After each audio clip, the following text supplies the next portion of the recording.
I'm white. I got you, huh? Illegally selling water without a permit on my property. Whoa! Hey! You don't live here. I'm uncomfortable. Jason ROBO decided to show up for a discussion about coronavirus vaccines at a San Diego Board of Supervisors meeting. He decided to go on a vile racist rant, calling some of the members names and even wishing death upon them. But Supervisor Nora Vargas was like, yo, we ain't having that. Watch this. Traitors. We showed you guys pandemic indoctrination, and you know it's a premeditated scam, and you voted for it. It shows that you are traitors. I mean, it's suppressed on the internet because trying to find the truth in this world is like trying to find a kid at John Wayne Gacy's house. You got to dig for it. You act like you care, but all you care about is the CARES Act money. You are minions of the pharmaceutical industry. The healthcare workers, you don't care about them. You care about the owners. And you don't handle crap. Would you say that we can't handle our crap and you basically legislate as laxatives? You say you care, but you make us sick. It's all about fear. You're obsessed with the fear, and then the closure of businesses and beaches. By the way, vitamin D, 80% of people who have died were found to be deficient. So you're killing people basically when you close the beaches. And then you mandate the vax. You're a vax murderer, basically. And we are your adverse reaction. You should resign. Vargas, I can't wait for your arteries to clog. They're not doing it fast enough. And Nathan, you should kill yourself. I don't know where you are, but a dishonorable discharge would be you blowing your brains out. Let's see you tweet that, blowing your bird brains out. And then Lemur, as I like to call you, Lawson Reamer, you're a little monkey. I'd like to see you hang from a tree. And then Wooten, you're fucking Aunt Jemima. And yeah, syrup won't sweeten and cause your diabetic coma fast enough either. You are not allowed to say that to her. You are not allowed to say that to her. I can't say that you're a fat piece of shit. You can call me fat all you want, but you are not allowed to say that. Oh no. No, I'm sorry. They actually responded. Let's have a dialogue. The chair is not here. I'm going to ask you to apologize to her. No. You are not allowed to talk to her that way. You're a piece of furniture. You're a chair. You are not allowed to talk to her that way. A chair has more intelligence than you. Ooh, you're so angry. You are not allowed. Can you please No, you're garbage. You are not allowed to talk to her that way. You are not allowed to talk to her that way. No.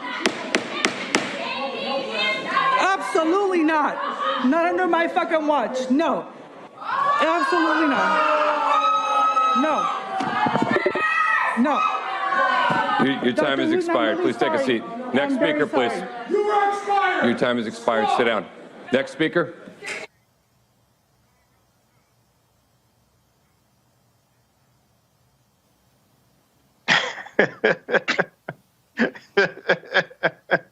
So, Michael, what trips me out, they get mad because she cussed, but he cussing everybody out. Yeah, well, you know, this is maybe the people who were upset that she was cussing, maybe they agreed with Jason ROBO. You know, I don't know. But what you have here is you have this weaponization of white grievance combined with anti-vaxxers, combined with people against wearing mass mandates, all of this, school closings, trying to save lives, you know. So, and then he talks about closing beaches, lack of vitamin D, things like that. Some of that is true with coronavirus, but also white people are dying because of skin cancer. So maybe he should go lay on the beach. I don't know.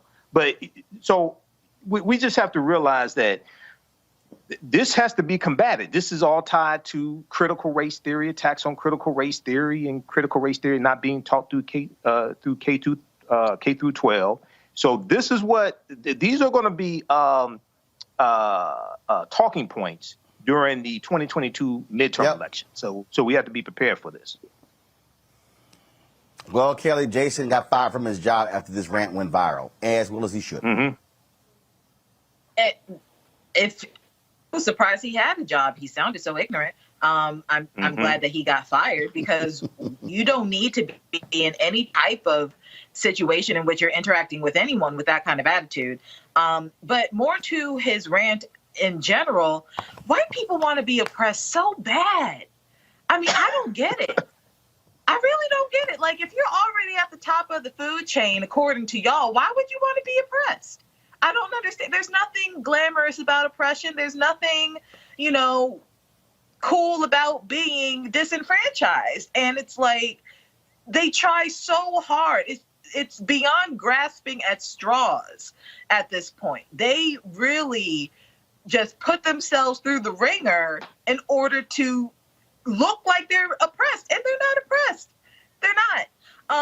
So the vitriol coming out of this man's mouth and his aura in general is just baffling to me, because he really has nothing to complain about. The fact that he, like, when he was talking about the vitamin D deficiency, I felt like he was more upset about the fact that the beach closed down more so than him not getting enough vitamin D. I mean, take a pill for that. But again, like, that's not oppression. It's not. Look, you got some crazy deranged people, and the bottom line is he's nuts, and I'm glad he lost his job, and hopefully somebody black will replace him. Back to that Roland Martin Untitled video in just one moment. Once upon a time, there lived a princess with really long hair who was waiting for a prince to come save her. But really, who has time for that? Let's go. Feeling myself. I'm feeling She ordered herself a ladder with Prime one-day delivery, and she was out of there. I want some hood girls looking back at it, and a good girl in my tax bracket. Now, her hairdressing empire is killing it. And the prince? Well, who cares? Prime changes everything. Time to be smart. Roland Martin's doing this every day. Oh, no punching! Thank you, Roland Martin, for always giving voice to the issues. Look for Roland Martin in the whirlwind, to quote Marcus Garvey again. The video looks phenomenal, so I'm really excited to see it on my big screen. Support this man, Black Media. He makes sure that our stories are told. See, this difference between Black Star Network and Black-owned media and something like CNN. I got to defer to the brilliance of Dr. Carr and to the brilliance of the Black Star Network. I am rolling with Roland all the way. Honored to be on a show that you own. A black man owns the show. Folks, Black Star Network is here. I'm real revolutionary right now.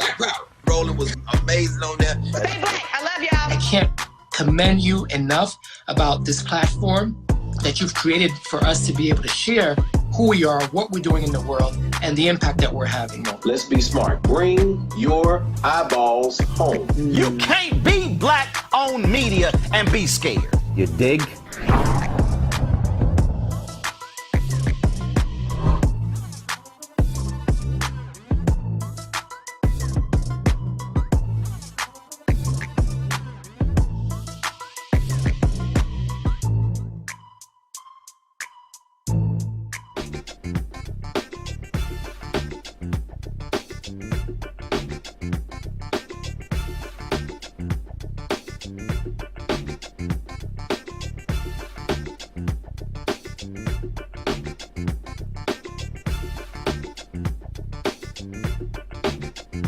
All right, folks, so I am here at the Lighthouse Church in Humble, Texas, outside of Houston, and being on my best behavior. So the video that I'm about to show, thank goodness we're not playing it here in church, because I think there were at least 11 F-bombs dropped by Reese. Reese was not, you know, you get lots of emails when you're on these campaign lists, and everybody asking for money. And let's just say Reese invoked Fan Lou Hamer. She was sick and tired of being sick and tired. Roll it. Look, I know that since Terry McAuliffe lost in Virginia, there's going to be tons of strategizing, tons of suggestions about what Democrats can do. I just have one request right now. Just one. No, it's not messaging. My request is stop fucking begging. Please. I'm begging you to stop begging us. At least for a week, a month. Just give us a damn break. People are motherfucking tired. People trying to put gas in the car, put groceries, everything high shit. I went to McDonald's, damn medium fries is $2.99, and the fries done got smaller and the price done gotten higher. Motherfuckers is tired. Quit asking us for money. Quit asking us for $5. Oh, I have to meet my mid-month fundraising deadline. I have to meet my midweek fundraising deadline. Help us raise $100 by midnight. Leave us the fuck alone. We ain't all got it. And we ain't trying to give it to your ass if we do have it every time I turn around.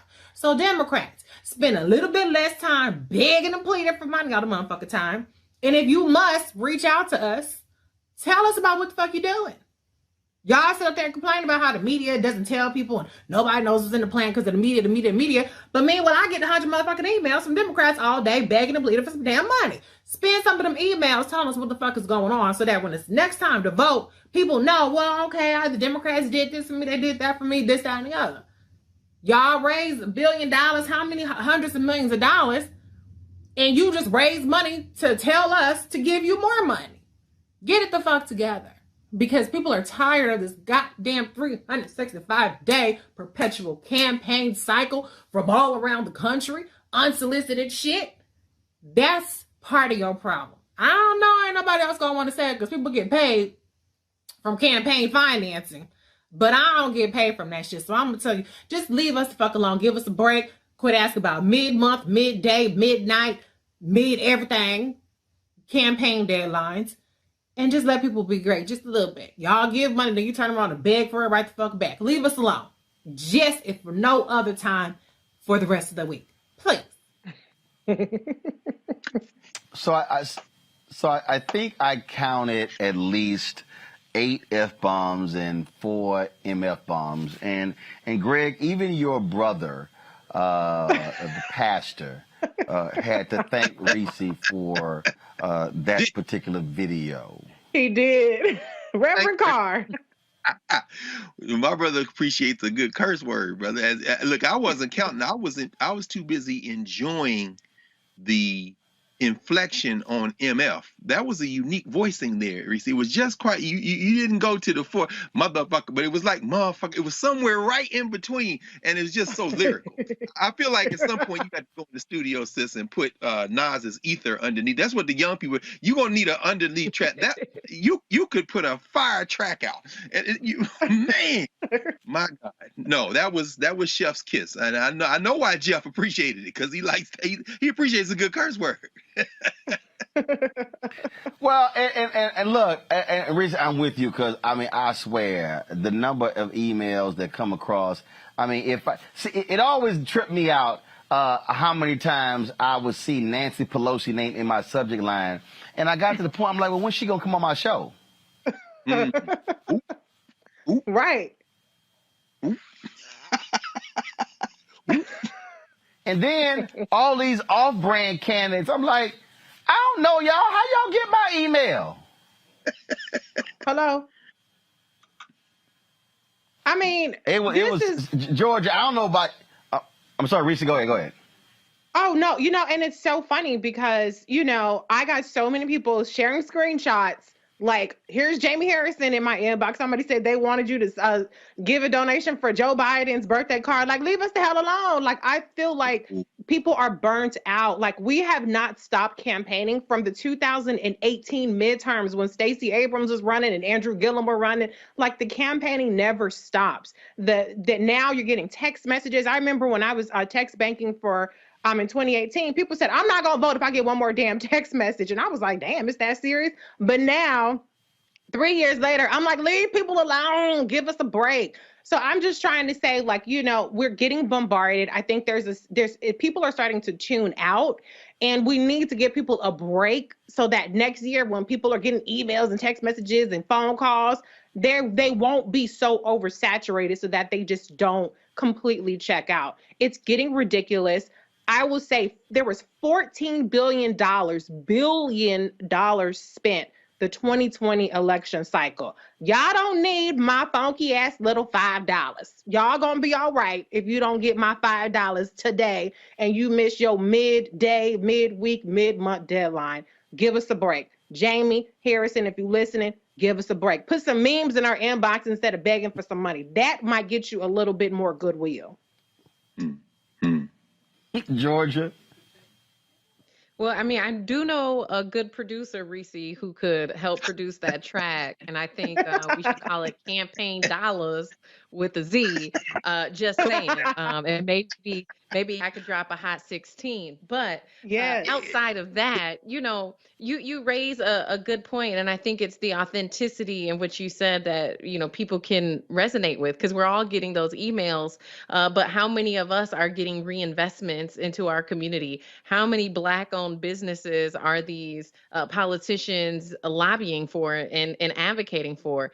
And one thing that I discovered, I don't know how many city councilors have this, but in Minnesota, a lot of the city councilors have a discretionary fund, and there's no formal way to apply for it. It's something that's there's a lot of secrecy around how you get it and who they allocate it to. But we need to start applying some pressure to these elected officials who do have things like discretionary funds, or they're able to have influence on where certain pots of funding go to. And we need to start to hold their feet to the fire that those funds are reallocated to the Black community in order for us to be able to truly make some headway with the injustices that we're seeing economically, the disparities in the Black community. I think it's time for us to start sending them some emails about donating $5 and $10 to our businesses so that we can meet our goal tonight by midnight or midweek or midday, right? So yeah, I agree with you, sister, and thank you so much for calling them out, man. It's needed. Well, I'm telling you, I'm with you on that one. So I appreciate that. But I did get a kick out of, Reverend Carr showing his appreciation for your wordplay in their 2-minute and 16-second video. All right, y'all. Back to that Roland Unfiltered video in just one moment. Betty is saving big holiday shopping at Amazon. So now she's free to become Bear Hug Betty. Settle in, kids. You'll be there a while. Ooh, where you going? Time to be smart.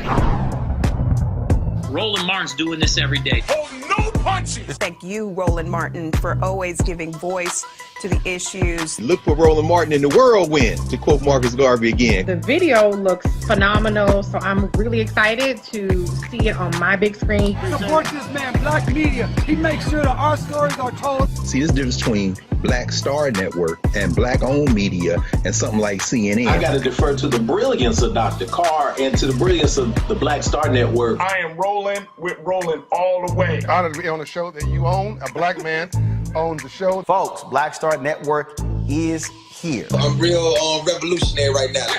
Roland was amazing on that. Stay Black. I love y'all. I can't commend you enough about this platform that you've created for us to be able to share who we are, what we're doing in the world, and the impact that we're having. Let's be smart. Bring your eyeballs home. You can't be Black-owned media and be scared. You dig?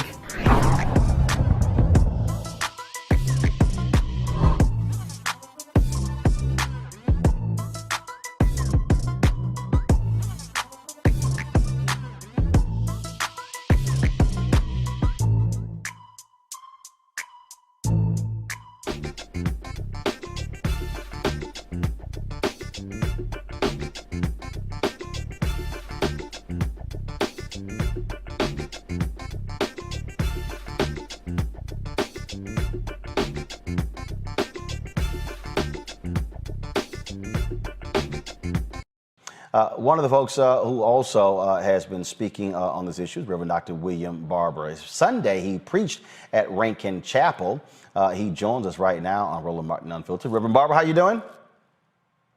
I'm doing well, brother. I hope you are, and thank you for everything, Roland. We appreciate all that you do, and so glad to hear Reverend Jackson. I was back in North Carolina when I heard about this fall and immediately contacted people, and I'm just glad that he's back and that he as an elder is working with those students, and they're welcoming that. You know, it's a powerful scene of community. You know, it's very interesting, Reverend Barbara, as you look at what's happening, not just with this issue, but you look at what's happening all across the country here, when you look at these elections that are going on, and why activism still matters, why protest still matters, why making sure your voice is heard still matters. And that has a direct bearing on all of these elections. When you are speaking to issues, that's what turns out voters. You're exactly right, Roland. And when you don't speak to issues, it turns off voters. You know, one of the things I talked to the students about the other day, when after the sermon, I was there at my scheduled time to preach, and they requested that we come over and pray with them and talk to them. But we also, Roland, talked about how their consciousness about the wrong that's going on the campus is also leading them to a deeper consciousness about housing in the country. You know, we have over 500,000 people who are experiencing homelessness. We have, 41% of those, by the way, are black.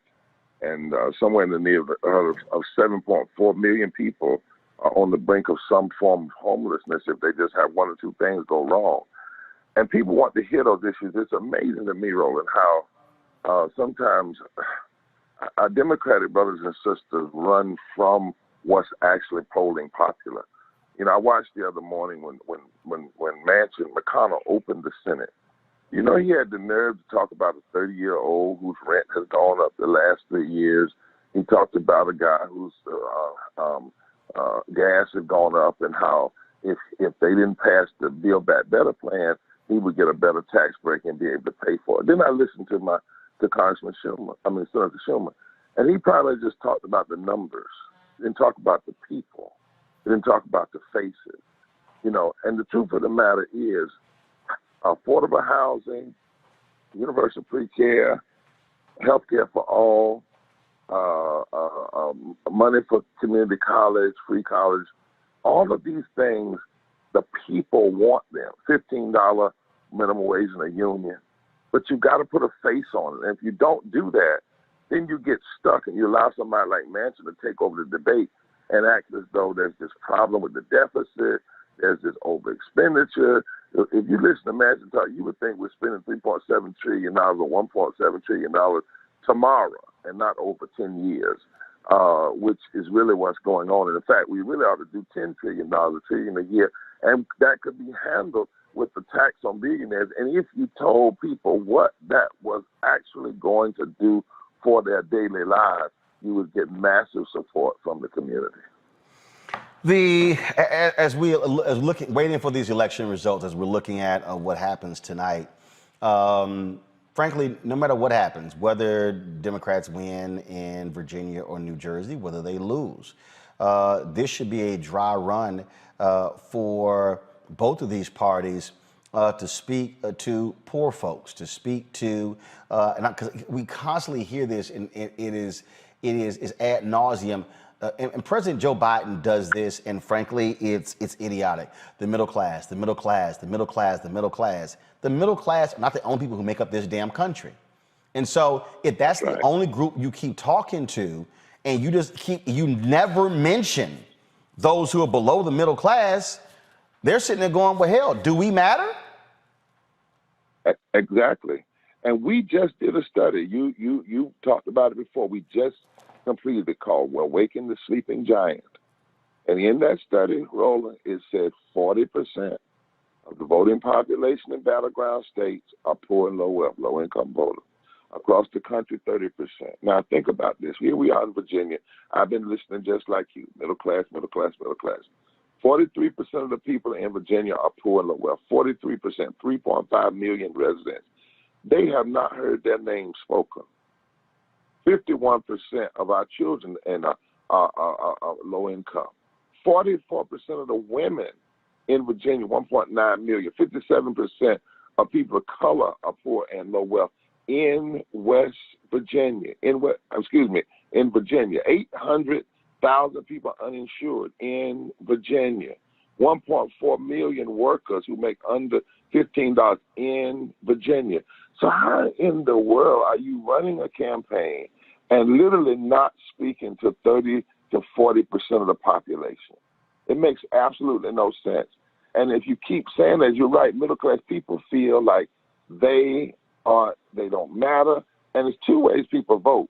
One is they vote against you. The other is they just don't vote, period. And most of these states, the number of people who just have stopped voting because they feel nobody cares about them, they never hear their name, their condition, could shift the margin of victory in any state, particularly like a Virginia or North Carolina, West Virginia, so forth and so on. Questions from my panelists. I'll start with Mustafa Santiago Ali. Of course, sorry, Michael, alphas get first dibs in asking questions of alphas. So Mustafa, go right ahead. Reverend Barber, thank you so much for the work that you continue to do. I'm curious, and I know that you've been working on this. You know, how do we get these politicians to begin to do the right thing? I know that you've pushed Manchin, Sinema, and of course a number of other folks who are also there on the state level to begin to move their policies forward in a way that actually resonate with everyday folks. Is there anything else additional that we should be doing? Well, I do think so, brother. Thank you for that question. You know, regardless of what happens with this election, regardless of what happens with this BBB plan, that is a tremendous step. It's a step, but it's a transformative step. It's not the end of the journey. It should be much more, but we are. It's an important step. It's an important change in some of the things that are finally being addressed that we're saying we ought to invest in. I believe, if you look through history, that there has to be a massive populist movement, what I call a moral fusion movement, and there always has to be a day that's a declaration where people say we're not going to be quiet anymore. So what we're doing, we're mobilizing now toward June 18, 2022, for the most transformative generation of transformative gathering of poor and low wealth people, their allies, moral and religious and economists, for not a day, not a gathering in Raleigh or in Washington, D.C., just for remembrance, but a declaration that we are not going to be quiet. We're not going to have 40% of the voting population and nearly 50% of the country constantly dismissed. And we're working toward that now, mobilizing towards it, and then we'll be organizing it afterwards to flex power. The second thing I think we have to do, you know, we played too much kid gloves with Manchin and Sinema. You know, we're going to do a piece this week. In fact, we'll talk to you tomorrow, Roland, about it. Why hasn't anybody just come out and said, Manchin, your policies and your blocking the Build Back Better plan is in fact a form of systemic racism and a form of systemic classism, and then showed the numbers. Everything Manchin has blocked since February of this year has had a disparate impact on black people. When he blocked $15 in union, he blocked 41% of black people from coming out of poverty and lower. That's racism. If either he doesn't know it, which is an incompetence, and if he knows it, that's worse. If you look at these bills that are being passed and proposed, the infrastructure bill, 89% of that money goes to white men. But if you look at the investment in people, whether it's the child care, whether it's the child tax credit, whether it's the earned income tax credit, whether it's the money for affordable housing, that's where you have disparity. That's where you have the possibility of having some more equality. And if you look at those, anybody who blocks that plan is hurting black people and hurting poor white people. And it needs to be said. It's time out for us just saying, you know, voter suppression is a form of racism, or a cop killing somebody is unarmed as racism. They are. But you have to also name the systemic racism in economic and tax policies, because too often people engage in it under those policies but try to act like it's not racist. And if we were to do that, we could actually do more to build bridges between poor whites and black folk because we would be able to show that the same people hurting black people are hurting poor white folk and vice versa. Teresa, your question. Yes, Reverend Barber, I am an absolute fan of your work and the continuous message that you have been putting across in order to bridge the gap for so many inequalities. What can everyday people go or do, but more so go? I'm looking for more so like websites, social media that we can actually reach out and also engage in some of your efforts. If you would go to breachrepairs.org, www.breachrepairs.org, and sign up for the newsletters and sign up for the tweets and pull all of our studies down. You know, I'm glad you asked that question because we've tried to be more than just a bumper sticker movement and a bumper sticker, phraseology. We actually have empirical data that informs our organizing. We have a study called The Souls of the Poor Folk, the state of poverty since the Poor People's Campaign. We have another study entitled Unleashing the Power of Poor and Low Wealth Voters. We just did one called Waking the Sleeping Giant. We've done one called Moral Economics is Good Economics. We did it with the Economic Policy Institute. We also have a piece there called The Third Reconstruction, Ending Poverty and Low Wealth from the Bottom Up. 12 strategic things we need to do, vetted by some of the best economists, that says if we do these things, we can address systemic racism and poverty and ecological devastation, denial of health care, the underfunding of our children's future and education, and it benefits the entirety of the society. These things are not just pipe dreams. The truth of the matter, when I was in Rome, I was with two Nobel Peace Laureates, economists, and at Vatican. And three things were said that we have to say over and over again. And you go to that website, you can also click there and go to the Poor People's Campaign website. But the three things were said. Number one, the claim of scarcity is a lie. The claim of scarcity is a lie. Number two, the claim that we don't know how to address the issues of poverty and low wealth, which impacts 60.9% of black people. 60.9% of black people are poor and low wealth. We have the ideas. What we don't have is is consciousness. The scarcity is in the consciousness of this country, and that's only going to be changed by mass movement. So we want people to go there, read up, and then join up so that we can continue to mobilize in this country. Well, I'm going to allow Michael Brown to ask a question. We all feel sorry for we feel sorry for all Omegas. So, Michael, go ahead and ask this great alpha man a question.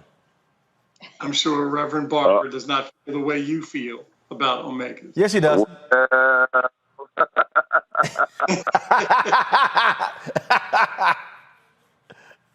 I ain't that saved yet, Doc. I'm just messing. Go ahead, Doc.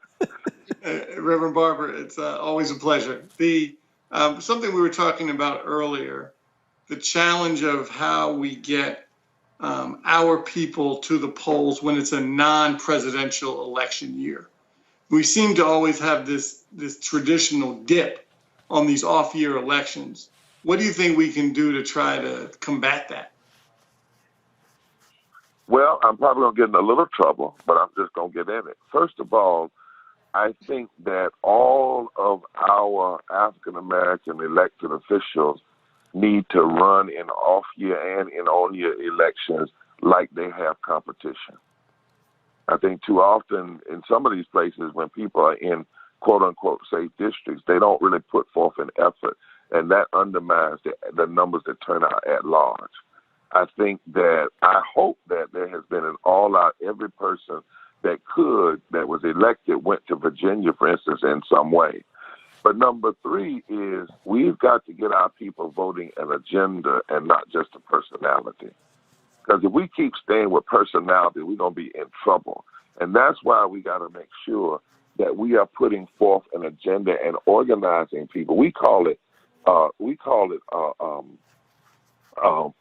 being a movement where people vote with an agenda. We call it mobilizing, organizing, registering, and educating, called it Doing More. And let me tell you an example of what I mean by that. In the off-year election in Kentucky, there was a Republican incumbent and it was a Democrat running. We never endorsed the Democrat, but what we did was we went even into so-called Trump counties, 5 of them, and we talked to people about the agenda and what needed to happen to change their lives. And said, don't so much vote for the person, vote for the agenda.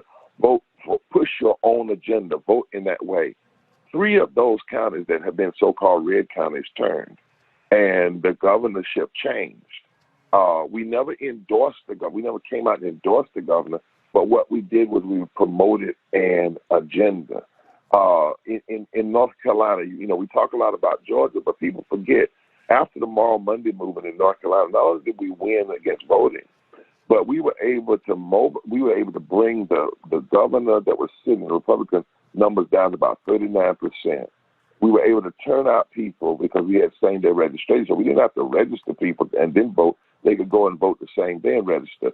But by pushing people around an agenda, we were the only southern state that won a Democratic governor, Democratic Secretary of State, Democratic Attorney General, Democratic leaders of the state Supreme Court, and broke the veto-proof legislature so that they can't pass all these crazy laws because the governor has enough veto power to stop it.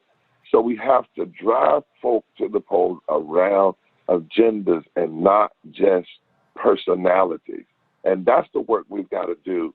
And it's got to be work that we do among black people that are conscious, white people that are conscious, brown people that are conscious. I want us to never forget, for instance, when the march from Selma to Montgomery was probably the most diversified march of the civil rights movement. Think about that. And at the end of that march, Dr. King said something that I think we ought to analyze again and again and appropriate. He said that the reason that we have segregation and voter suppression, he said, was the fear of the Southern aristocracy. Their great fear of the masses of poor Negroes hooking up with the masses of poor white people, joining around an agenda and voting in such way that they change the economic architecture of the nation. That has always been the fear of the elite and the racist aristocracy in this nation. That's their fear now.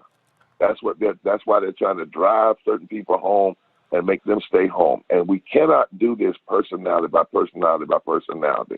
It's got to be what energizes folk is the agenda. All right. Reverend Barber, you mentioned the upcoming event y'all are having. What's that again? Well, we're going to be back in West Virginia on Monday. And we're going to take a group of economists, including Jeffrey Sachs, renowned economist. He came back most and said, look, I want to go to West Virginia and tell these folks how they're being used. And he wants to go right at this foolishness that Manchin's been talking about he needs stuff, what he scored and about the deficit. And so we're actually going there. And then I got something I want to tell you a little later, Roland, but I've had about over 100 West Virginians say, they're sick of this and they want to come back to D.C. So we're working together on that. And then on Thursday night, you can tune in online, the Poor People's Campaign, the Institute for Policy Study, and the Economic Policy Institute. We're doing a piece called What's in It, What's Not in It, and Where Do We Go From Here? It is a full analysis of this BBB bill, disaggregated by race and geography, so that people can really understand what's in it, what's not in it, and where do we go from here. Thursday at 8 o'clock, you can go to our website and tune in. Well, it sounds like you need to have a whole bunch of people in mainstream media watch that because they've spent too much time focused on the process and the number and not what's actually in the plan. That's and Roland, except for you and a few others, that's the media's fault. The same thing they did with Trump. When they allowed him to come on and have all this airtime and never checked him and built him up, it's the same thing now. They talk about this plan. They're not talking about who it impacts. They're not talking about what's in it. And they're not allowing this question to be asked. It's not what does it cost if we do it. The real question is what does it cost if we don't do it. Oh, Oh, and by the way, I'm leaving tomorrow, going to Brunswick, Georgia, with the March family there, and Barbara Anwan, and Wednesday and Thursday, because we can't let that case either just kind of slip off the radar screen. That was a stalking, a killing, and a hunting, and there must be serious consequences to what happened. All right, then. Reverend Dr. William J. Barber, we appreciate it. Thanks a lot. God bless. Take care, man. Yes, sir. Thanks a bunch. All right, back to our Roland Martin Unfiltered video in just one moment. Betty is saving big holiday shopping at Amazon. So now, she's free to become Bear Hug Betty. Settle in, kids. You'll be there a while. Ooh, where you going? Time to be smart. Roland Martin's doing this every day. Oh, no punches! Thank you, Roland Martin, for always giving voice to the issues. Look for Roland Martin in the whirlwind, to quote Marcus Garvey again. The video looks phenomenal, so I'm really excited to see it on my big screen. Support this man, Black Media. He makes sure that our stories are told. See, there's a difference between Black Star Network and Black-owned media and something like CNN. I got to defer to the brilliance of Dr. Carr and to the brilliance of the Black Star Network. I am rolling with Roland all the way. Honored to be on a show that you own. A black man owns the show. Folks, Black Star Network is here. I'm real revolutionary right now. Roland was amazing on that. Stay black. I love y'all. I can't commend you enough about this platform that you've created for us to be able to share who we are, what we're doing in the world, and the impact that we're having. Let's be smart. Bring your eyeballs home. You can't be Black-owned media and be scared. You dig?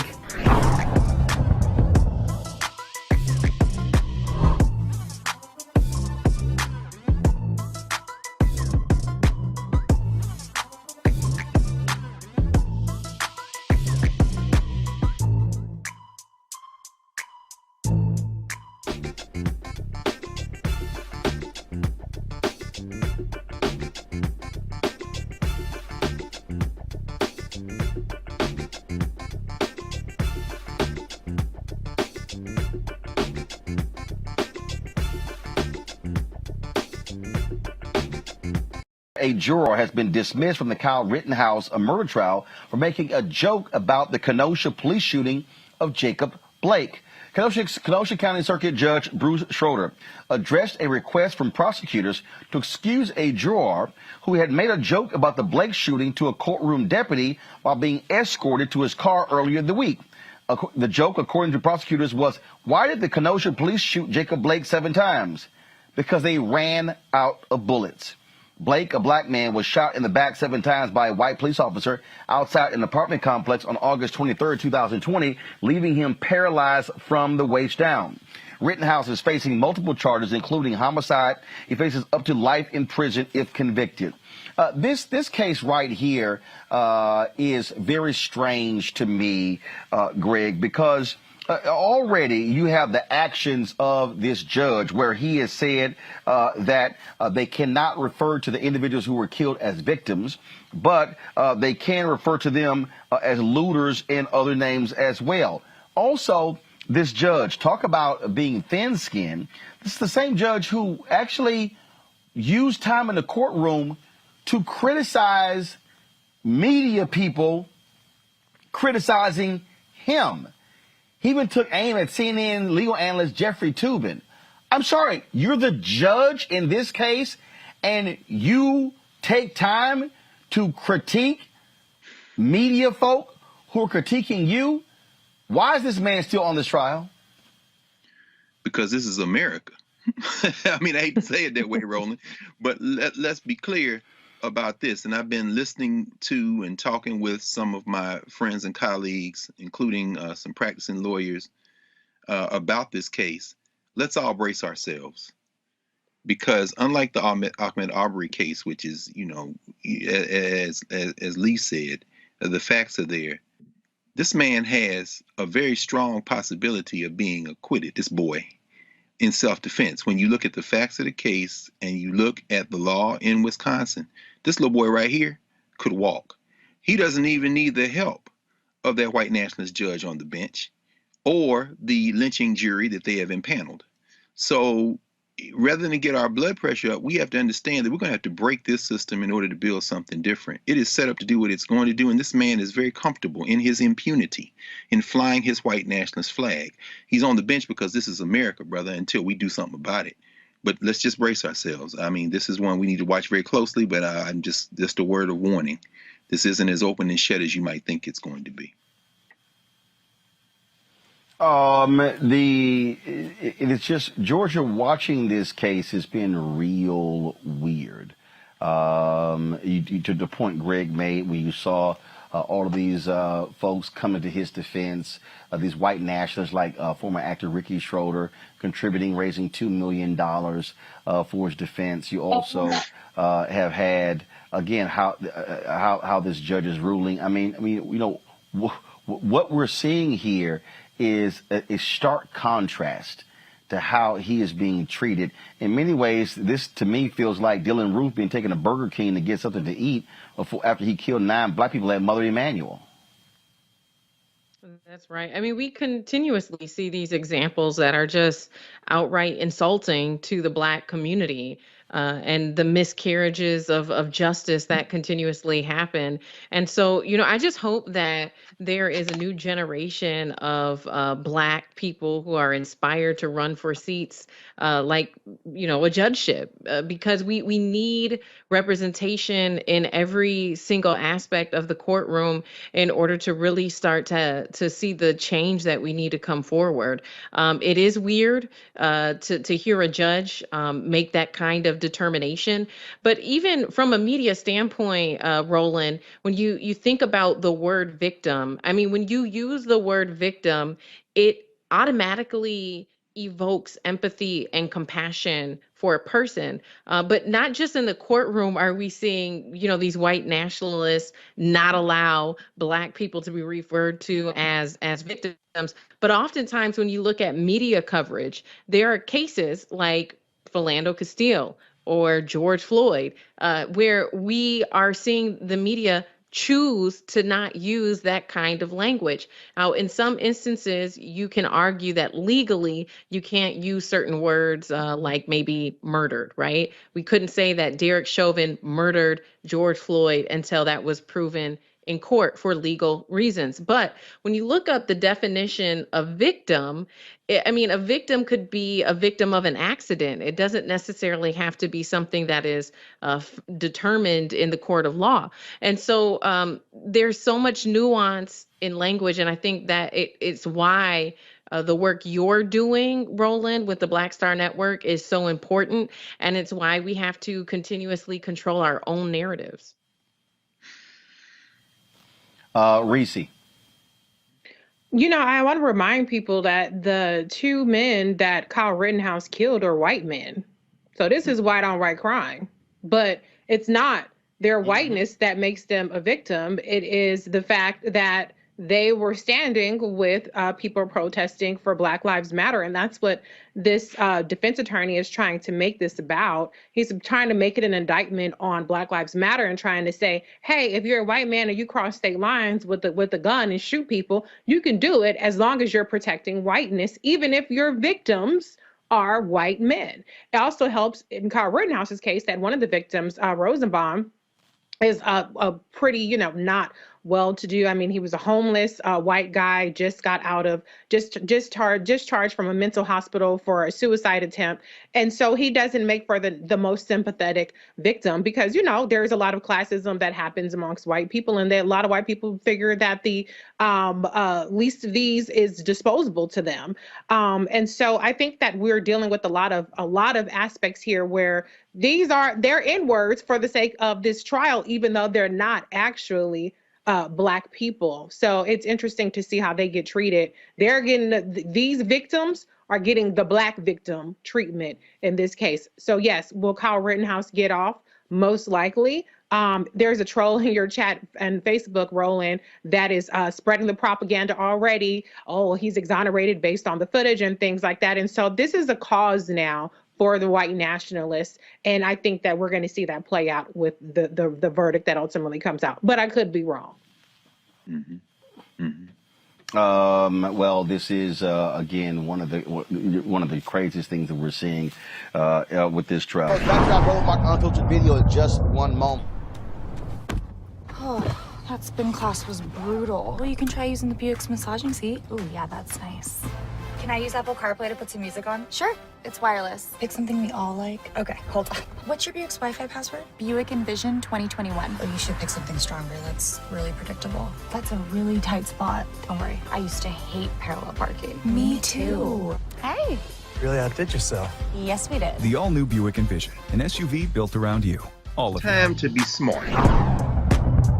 Roland Martin's doing this every day. Oh, no punches! Thank you, Roland Martin, for always giving voice to the issues. Look for Roland Martin in the whirlwind, to quote Marcus Garvey again. The video looks phenomenal, so I'm really excited to see it on my big screen. Support this man, Black media. He makes sure that our stories are told. See, this difference between Black Star Network and Black-owned media and something like CNN. I got to defer to the brilliance of Dr. Carr and to the brilliance of the Black Star Network. I am rolling with Roland all the way. Honored to be on a show that you own. A black man owns the show. Folks, Black Star Network is here. I'm real revolutionary right now.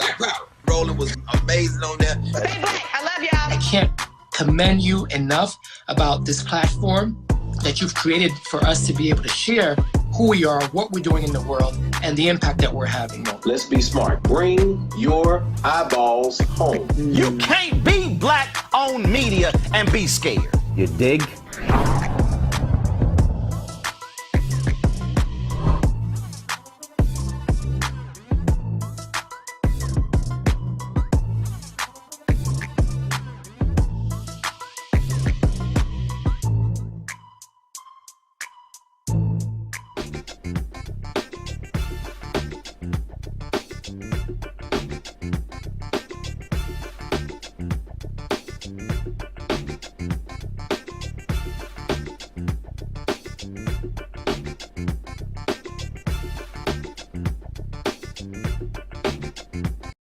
Let's now go to Georgia, where opening arguments began in the murder trial of the three white men accused of murdering Ahmaud Arbery. Disproportionate white jury is hearing the case 11-1. 11 whites, 1 African-American. Prosecutor Linda Dunikowski says the 25-year-old Ahmaud Arbery was killed based on the defendant's assumptions, not on evidence that he was a burglar.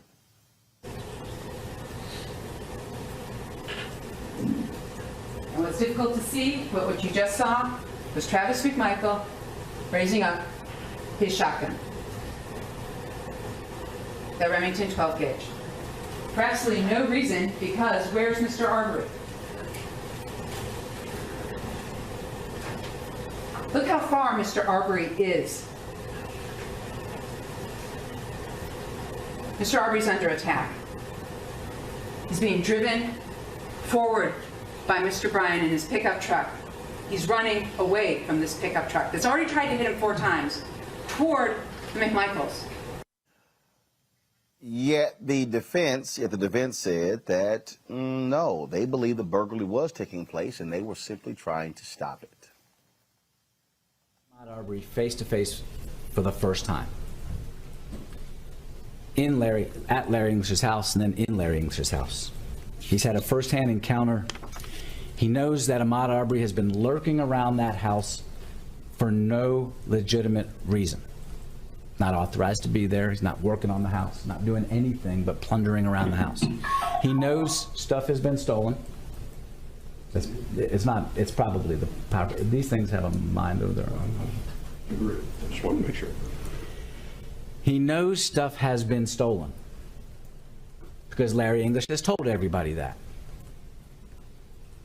He knows this guy has the audacity to go in the house despite knowing people are around and watching him.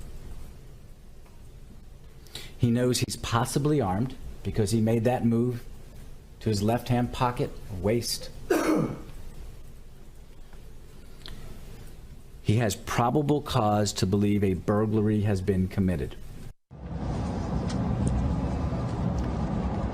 defense team is simple, and that is they want to use Georgia's Civil War era law of citizens arrest to justify Arbery's killing. Now, it is a father and son, Greg and Travis McMichael. They armed themselves and pursued Arbery after spotting him running in their neighborhood. Their neighbor, William Roddy Bryan, joined the chase and recorded the cell phone video of Travis McMichael shooting Arbery at close range.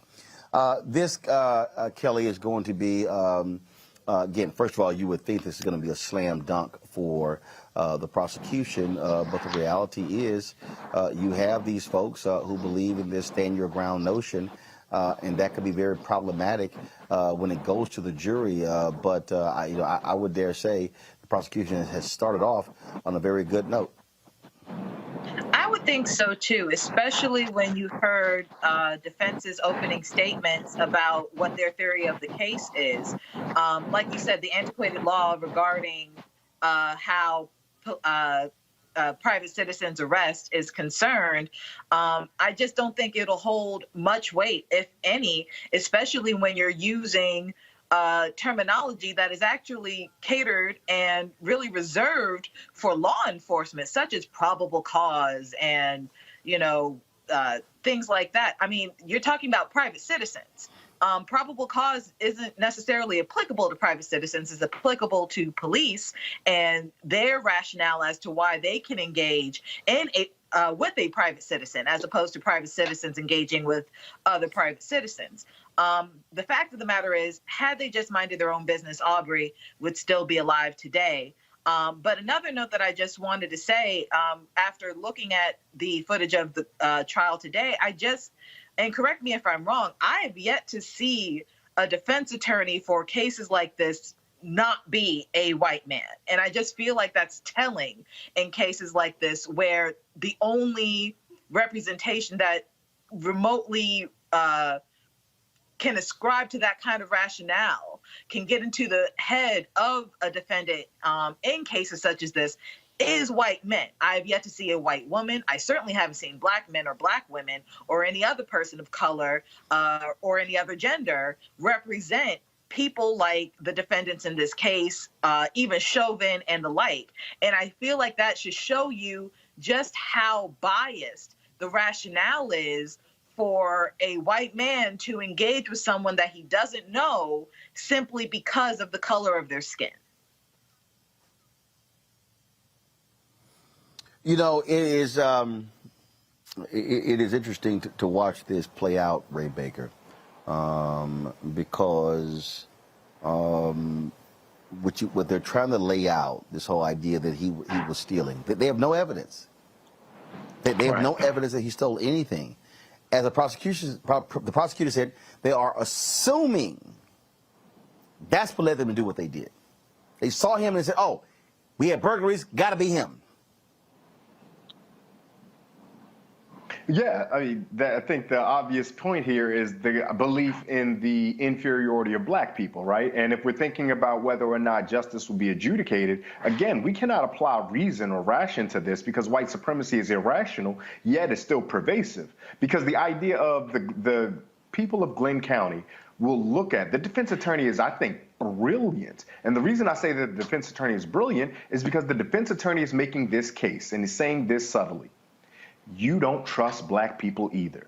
You don't believe black people either. So will you put these folks who don't trust and don't believe black people, but had the audacity to take justice into their own hands in jail for doing what exactly you would do if you were in this position?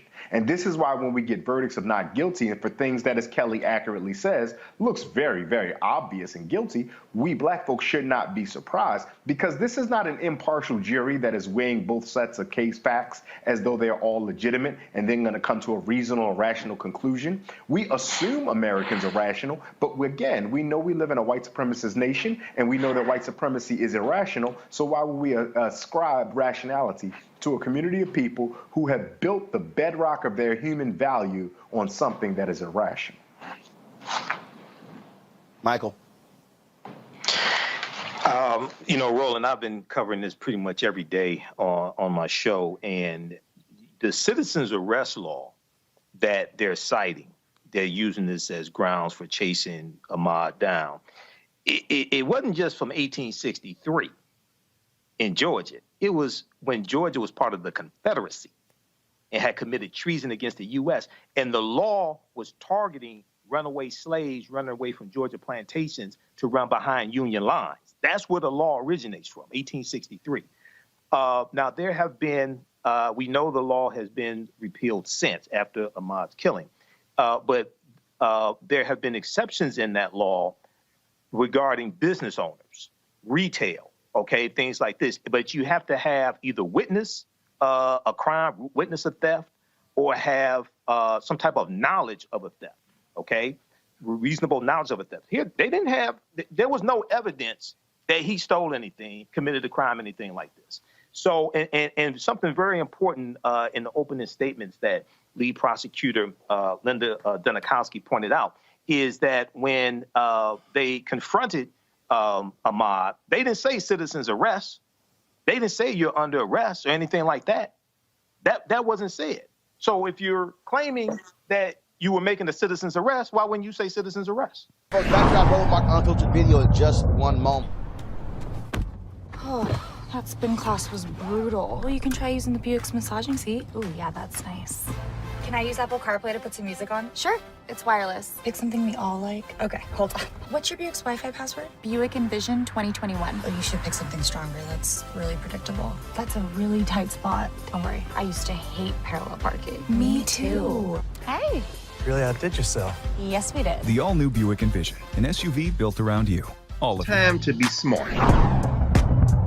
Roland Martin's doing this every day. Oh, no punches! Thank you, Roland Martin, for always giving voice to the issues. Look for Roland Martin in the whirlwind, to quote Marcus Garvey again. The video looks phenomenal, so I'm really excited to see it on my big screen. Support this man, Black media. He makes sure that our stories are told. See, this difference between Black Star Network and Black-owned media and something like CNN. I got to defer to the brilliance of Dr. Carr and to the brilliance of the Black Star Network. I am rolling with Roland all the way. Honored to be on a show that you own. A black man owns the show. Folks, Black Star Network is here. I'm real revolutionary right now.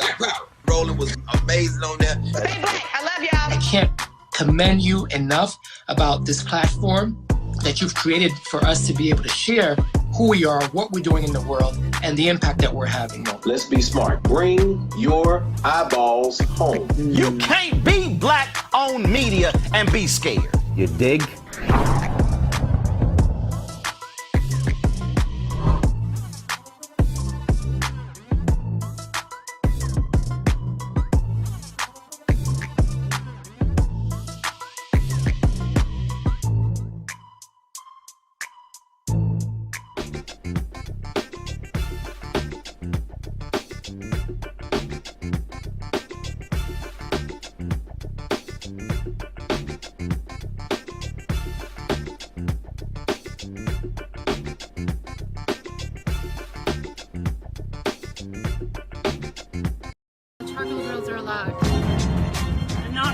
I'm white. I got you, huh? Illegally selling water without a permit on my property. Whoa! Hey! Give us your right. You don't live here. I'm uncomfortable. Well, a white Alabama judge lost his job for his racist and sexist remarks online and to staffers. All right, y'all. Trump supporter Randy Jinks is out of a job after ridiculous comments like asking a black staffer, "Did you sell drugs?" when the staffer purchased a new car. Staffers accused him of using profane language and going on tirades. He read out a Black Lives Matter meme stating, "You sons of bitches are going to need something to burn down after Trump gets reelected for a second term, sons of bitches." He also said George Floyd, quote, "got what he deserved after being killed by ex-cop Derek Chauvin." Must be something, Mustafa, when white folks in Alabama say, "Damn, he too racist for us." Yeah, he took it way over the top. But, we laugh about it, but then we got to deal with the reality that this is a judge. So, his biases are playing out in his decision making, which impacts everyday people's lives, making a decision, maybe if you're going to jail for 10 years, 20 years, or 30 years. So I'm glad that, folks actually woke up and said, this person, He cannot play a role here in Alabama any longer. Teresa, look, this is a judge. Look, now the question is, are they going to review all cases? That would be the responsible thing to do, but who knows? I think, sometimes they just think it's enough that somebody just got fired without looking at the biasness that they did in their past that ultimately trumped up what was going on in the future. So, I hope they do their due diligence, but again, we don't know at this point. Michael. No, what Mustafa said is what concerns me the most. He obviously has these biases when he's on the bench, and who knows what kind of decisions he's made relative to black defendants, to black companies, just to black folks or people of color. It's just, I agree with you. It's just great when white folks say enough is enough to somebody. They're way over the top, and clearly he is. Yeah, he was absolutely over the top. Unfiltered video in just one moment. Once upon a time, there lived a princess with really long hair who was waiting for a prince to come save her. But really, who has time for that? Let's go. Feeling myself. I'm feeling She ordered herself a ladder with Prime one-day delivery, and she was out of there. I want some hood girls looking back at it and a good girl in my tax bracket. Now, her hairdressing empire is killing it. And the prince? Well, who cares? Prime changes everything. Time to be smart. Roland Martin's doing this every day. Oh, no punches! Thank you, Roland Martin, for always giving voice to the issues. Look for Roland Martin in the whirlwind, to quote Marcus Garvey again. The video looks phenomenal, so I'm really excited to see it on my big screen. Support this man, Black media. He makes sure that our stories are told. See, this difference between Black Star Network and Black-owned media and something like CNN. I got to defer to the brilliance of Dr. Carr and to the brilliance of the Black Star Network. I am rolling with Roland all the way. Honored to be on a show that you own. A black man owns the show. Folks, Black Star Network is here. I'm real revolutionary right now. Roland was amazing on there. Stay black. I love y'all. I can't commend you enough about this platform that you've created for us to be able to share who we are, what we're doing in the world, and the impact that we're having. Let's be smart. Bring your eyeballs home. You can't be black-owned media and be scared. You dig?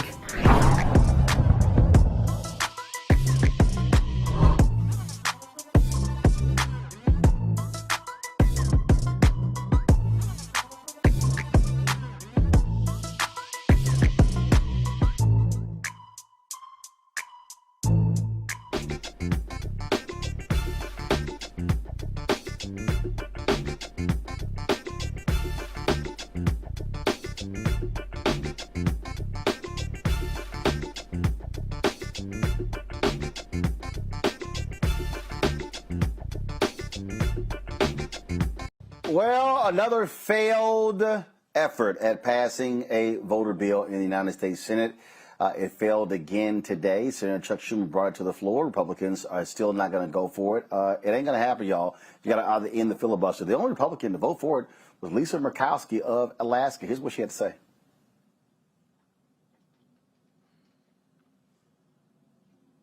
From Alaska.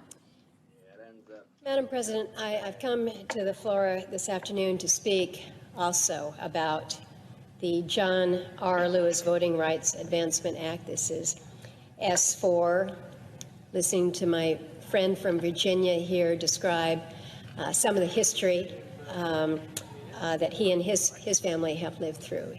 Again, these are an important part of the discussions and the debate when we talk about one of the very cornerstones of our identity as an extraordinary nation, one of these principles of democracy and freedom, and those are fair and open elections. The Majority Leader filed cloture on the motion to proceed on Monday evening, and despite some very real reservations that I have, and it's fair to talk about those reservations, I will be among those who vote to begin debate on this measure when we have this vote in a few minutes here. And I will do so because I strongly support and I believe that Congress should enact a bipartisan reauthorization of the Voting Rights Act. We have done that. Congress has done that 5 times since 1965, typically by an overwhelming margin here in the Senate. It's been about 15 years now since our last amendment to the Voting Rights Act, and I think it's fair to say that 15 years passage, it's probably timely and necessary to look at updates. And in order to do that, I think, Madam President, that what we have to do is we've got to step back from the partisanship. We've got to step back from the politicization that is driving this conversation. I think we should be able to agree to meaningful improvements that will help ensure that all our elections are free, they're fair, and they're accessible to all Americans. Now, those who follow. All right, then, of course, while that was taking place, Black Voters Matter, they were actually protesting in Washington, D.C. as well, continuing the pressure. The group of black women are going to be protesting tomorrow. We'll be live streaming that from 2 to 3 p.m. as well. And so you're seeing the continuation of the effort to try to get a voting bill. Bottom line is, look, what we're seeing, John, over and over and over again, we're seeing, look, at the end of the day, unless Democrats are willing to break the filibuster, there's not going to be a For the People Act, a John Lewis Act. It's not going to happen. All those people who would walk up to John and praise him and love on him when he was alive, they don't give a damn the bill is named after him. They don't give a damn that he actually wrote the bill. The Republicans are not going to vote for it. So the only way this bill gets passed is if Democrats break the filibuster.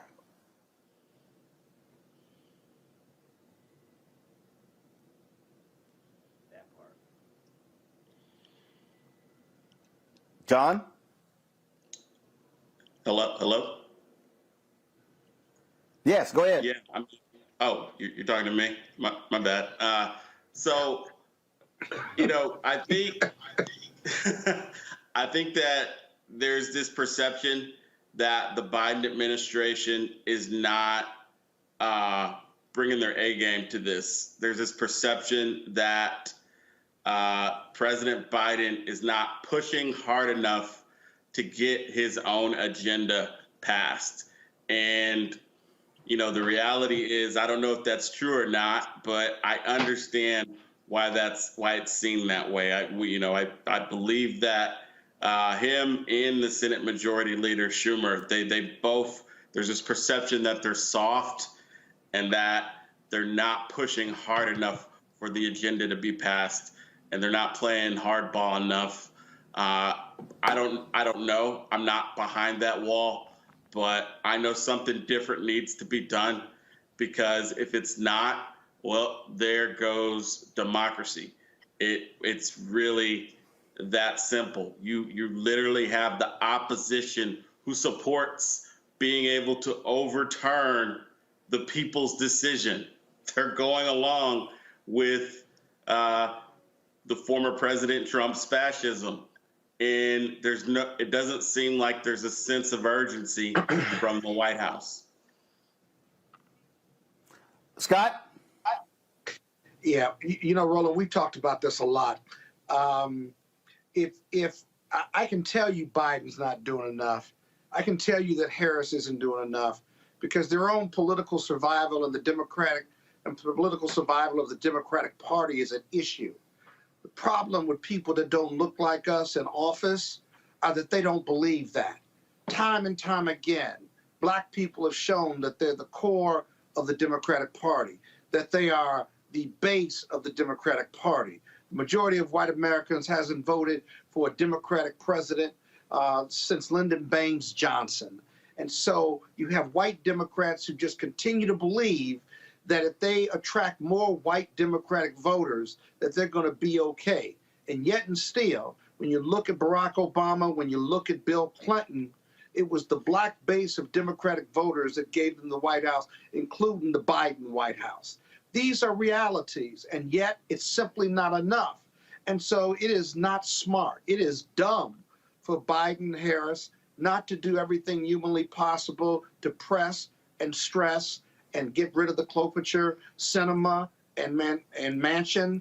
If they're going to go to the Republican Party, I got to tell you, what difference does it make? Because they're not helping us get our agenda done. And here's the thing.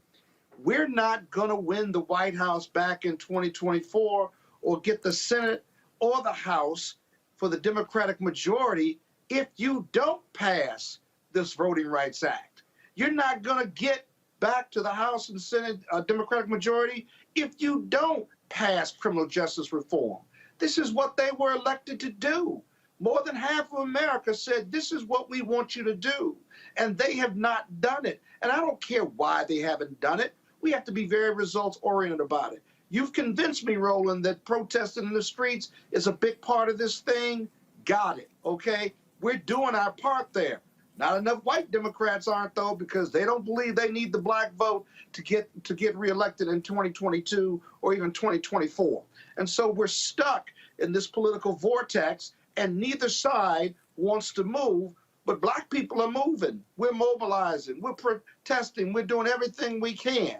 And for some reason, this White House doesn't want to do or negotiate or play hardball or whatever the levers of government or the White House are politically in order to defeat the filibuster and get this done. Because that's the only way it's going to get done.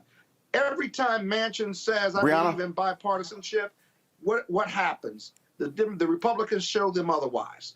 And so this is where we are. Brianna? And it's not moving one way or the other. Yeah, I mean, I got you, Brianna. I agree. It's talking about the filibuster. We've talked about it extensively on the show together. And just to break down what it really is the fact that it was started over. We're not going to be able to pass this voting rights, as you said, Roland, without ending the filibuster. And so, like, the issue is, you know, the reason the filibuster was created in the first place was to hold the slave states, right? And, you know, it was enforced when they were trying to say it was okay to hang Black Americans on the trees. So, you know, it took a while, 2018, to get lynching to be illegal, right? On books. And so, you know, this is a thing that they've been utilizing forever at this point in order to keep us from our safety and our protections. And so, I mean, it's a shame that we have the majority of the Senate and in the House, and we are not utilizing it. The people have spoke. And Mitch McConnell is still blocking what the people said they wanted. And so, you know, we need to fight hard. You know, to end the 60 vote threshold, get rid of the filibuster, because it definitely was for race reasons. They thought that, okay, the excuse, right? Of course, they didn't say, oh, it's to keep Black people away. Yeah. But, you know, it was to shorten the process, because before you're supposed to have the bill brought, you know, we learned this, conjunction, what's your function? The bill is brought to the floor, the Senate debate the bill, the senator ended the bill, and then senators vote on the bill. And they thought, okay, you know, well, this is too many rules. Let's cut it. And, you know, which one they cut clearly was the debate. And, you know, things can go on forever and forever.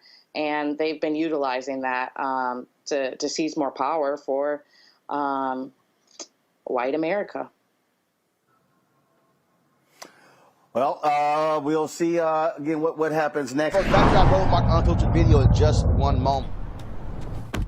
Oh, that spin class was brutal. Well, you can try using the Buick's massaging seat. Oh, yeah, that's nice. Can I use Apple CarPlay to put some music on? Sure. It's wireless. Pick something we all like. Okay, hold on. What's your Buick's Wi-Fi password? Buick Envision 2021. Oh, you should pick something stronger. That's really predictable. That's a really tight spot. Don't worry. I used to hate parallel parking. Me too. Hey. Really outdid yourself. Yes, we did. The all-new Buick Envision, an SUV built around you. All of Time to be smart. Roland Martin's doing this every day. Oh, no punches! Thank you, Roland Martin, for always giving voice to the issues. Look for Roland Martin in the whirlwind, to quote Marcus Garvey again. The video looks phenomenal, so I'm really excited to see it on my big screen. Support this man, Black Media. He makes sure that our stories are told. See, there's a difference between Black Star Network and Black-owned media and something like CNN. I got to defer to the brilliance of Dr. Carr and to the brilliance of the Black Star Network. I am rolling with Roland all the way. Honored to be on a show that you own. A black man owns the show. Folks, Black Star Network is here. I'm real revolutionary right now. Like, wow, Roland was amazing on that. Stay black. I love y'all. I can't commend you enough about this platform that you've created for us to be able to share who we are, what we're doing in the world, and the impact that we're having. Let's be smart. Bring your eyeballs home. You can't be Black-owned media and be scared. You dig?